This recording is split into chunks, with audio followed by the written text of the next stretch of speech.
အားလုံးပဲမင်္ဂလာပါရှင်ဒီကုကင်းထိုင်ရရေး channel ကနေပြန်လည်ကြိုဆိုလိုက်ပါတယ်ဒီနေ့မှာတော့ငါးမြင့်ချင်ခောက်ဆွဲချန်နီလေးကိုမျှဝေပေးသွားမှာဖြစ်ပါတယ်ရှင်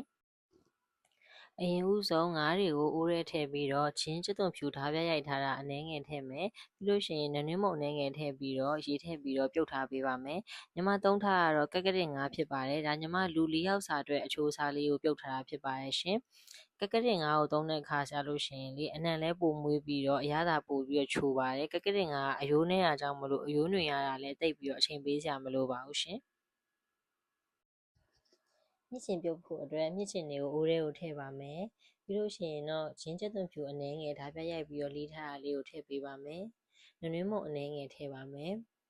ပြီးလို့ရှိရင်စီအနည်းငယ်ထည့်ပြီးတော့ရေများများလေးထည့်ပြီးတော့ထည့်ထားပေးရပါမယ်ရှင်ပြီးရင်တော့ခုနကတော့ပြုတ်ထားတဲ့ငါးတွေကိုဆယ်ပြီးတော့အယိုးနှွင်ပေးပါမယ်ရှင်ငါးပြုတ်ထားတဲ့အရည်တွေကိုသွင်းမပစ်ပါဘူးเนาะငါးပြုတ်ထားတဲ့အရည်တွေကိုပြန်ပြီးတော့ဟင်းရည်ချမ်းမှာဖြစ်တဲ့အတွက်ကြောင့်မို့ငါးကိုဆယ်ပြီးတော့အယိုးနှွင်ပေးရမှာဖြစ်ပါတယ်ငါးဦးထဲမှာလည်းဒီလိုမျိုးငါးဖက်လေးတွေကပ်ပြီးတော့ကျန်နေခဲ့ရလေးရှိရပေါ့เนาะဒါပေမဲ့ညီမကငါးရည်ဟင်းရည်ဖြတ်မှာပဲဖြစ်တဲ့အတွက်ကြောင့်မို့လို့ဒီတိုင်းပဲထားလိုက်ပါတယ်ငါးစီတက်ဖို့အတွက်အိုးထဲကိုစီအနှဲငယ်ထည့်ပါမယ်ရှင်ပြီးလို့ရှိရင်တော့ဂျင်းကျွတ်သွန်ဖြူဓာပြရိုက်ထားတာလေးတွေထည့်ပြီးတော့စီတက်ပေးပါမယ်ချင်းချင်းပြုံနန်းလေးမွေးလာပြီဆိုလို့ရှိရင်တော့နနွင်းမုံအနှဲငယ်ထည့်ပေးပါမယ်ရှင်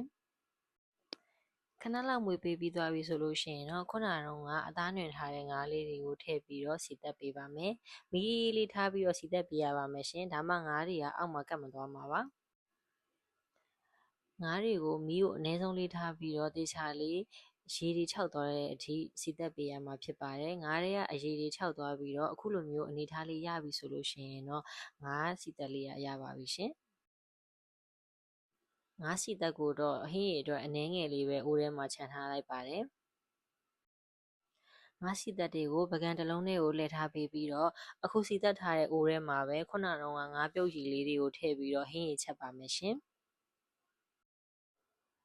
ငါးပြုတ်ရည်တွေကိုရေနွေးအနည်းငယ်လေးထည့်ပြီးတော့ရောပေးပါမယ်အရသာအတွက်ကတော့အစားအနည်းငယ်နဲ့ဟင်းချိုမုံအနည်းငယ်ကိုထည့်ထားပေးပါရရှင်ကျက်သွန်ဦးတစ်လုံးကိုလည်းထချမ်းချမ်းပြီးတော့ထည့်ထားပေးပါရရှင်ခုနကတည်ထားတဲ့မြင့်ရှင်အိုးလေးကရေခမ်းစပြုတ်လာပြီဆိုတော့သူ့ကိုလုံးဝရေခမ်းသွားပြီးတော့၆လေးဖြစ်တဲ့အထိမွေပေးရပါမယ်ညီမကဒီနေရာမှာပုံမှန်သုံးနေကြမြင့်ချင်အရှည်လီးထားတဲ့ဟာလေးတွေမရလို့ပေါ့နော်မြင့်ချင်အတုံးကိုပဲအိမ်မှာပြန်လီးပြီးတော့သုံးထားတာပါပုံမှန်ဗမော်ငါမြင့်ချင်ခောက်ဆွဲတွေမှာကျတော့မြင့်ချင်ကဒီလိုရှည်ရှည်လေးလီးထားတဲ့ဟာလေးတွေကိုသုံးတာပေါ့နော်မြင့်ချင်ပြုတ်ထားတာလုံးဝရေခမ်းပြီးတော့၆လေးဖြစ်သွားပြီဆိုလို့ရှိရင်တော့ရပါပြီနော်ခုနကတည်ထားတဲ့ငါဟင်းရည်အိုးလေးကိုတစ်ချက်ပြန်ကြည့်ပါမယ်ငါဟင်းရည်အိုးလေးကိုအရသာတစ်ချက်မြည်ကြည့်ပြီးတော့လိုရဲဆိုလို့ရှိရင်လည်းထပ်ထည့်လို့ရပါတယ်ဒါပေမဲ့ဒီကက်ကက်တင်ငါးကိုသုံးပြီးတော့လှုပ်ထားတာဖြစ်တဲ့အတွက်ကြောင့်မလို့ဟင်းရည်ရတာချိုလေးဖြစ်နေတာမလို့ချုံမုံတော်မှတိတ်ပြီးတော့ထည့်စရာမလိုပါဘူးရှင်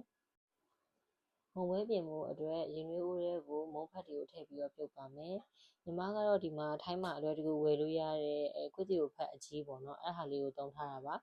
ဒီမုံဖက်ကဒီမြ мян ကြက်လွယ်ရကြောင်းမလို့ရေနွေးဦးထဲမှာ10မိနစ်လောက်မှုပြီးလို့ရှိရင်ပြန်ဆယ်လို့ရပါပြီမုံဝဲပြင်မှုအတွက်ပကံတွေကိုခုနကပြုတ်ထားတဲ့မုံဖက်လေးထည့်ပါမယ်ပြီးလို့ရှိရင်တော့ငါးစီတက်လေးထည့်ပါမယ်ပြီးရင်တော့မြစ်ချင်လေးထည့်ပေးပါမယ်ရှင်ပြီးရင်တော့နနမင်းကိုကြိုက်နေတတ်တယ်ဆိုလို့ရှိရင်တော့ပေးပင်ပေါက်တို့ပင်စိမ်းရွက်တို့လည်းထည့်ပြီးတော့သုံးဆောင်လို့ရပါတယ်ညီမကတော့ဒီနေရာမှာနနမင်းရဲ့ပေးပင်ပေါက်ရဲ့ထည့်ထားပါတယ်ပြီးလို့ရှိရင်ငါဟင်းရည်ပူပူလေးကိုအပေါ်ကနေပြီးတော့လောင်းထည့်ပေးပါမယ်ရှင်ပြီးလို့ရှိရင်တော့ကြက်သွန်ဖြူစီချက်မွေးမွေးလေးကိုလည်းအပေါ်ကနေပြီးတော့အနည်းငယ်ထည့်ပေးပါမယ်မြုပ်သီးမုံအနည်းငယ်ကိုလည်းထည့်ပြီးတော့သုံးဆောင်လို့ရပါတယ်ရှင်ဗီဒီယိုလေးကိုအဆုံးထိကြည့်ပေးတဲ့အတွက်အားလုံးကိုကျေးဇူးအများကြီးတင်ပါတယ်ရှင်နောက်ဗီဒီယိုတွေမှာပြန်တွေ့ကြပါမယ်နော်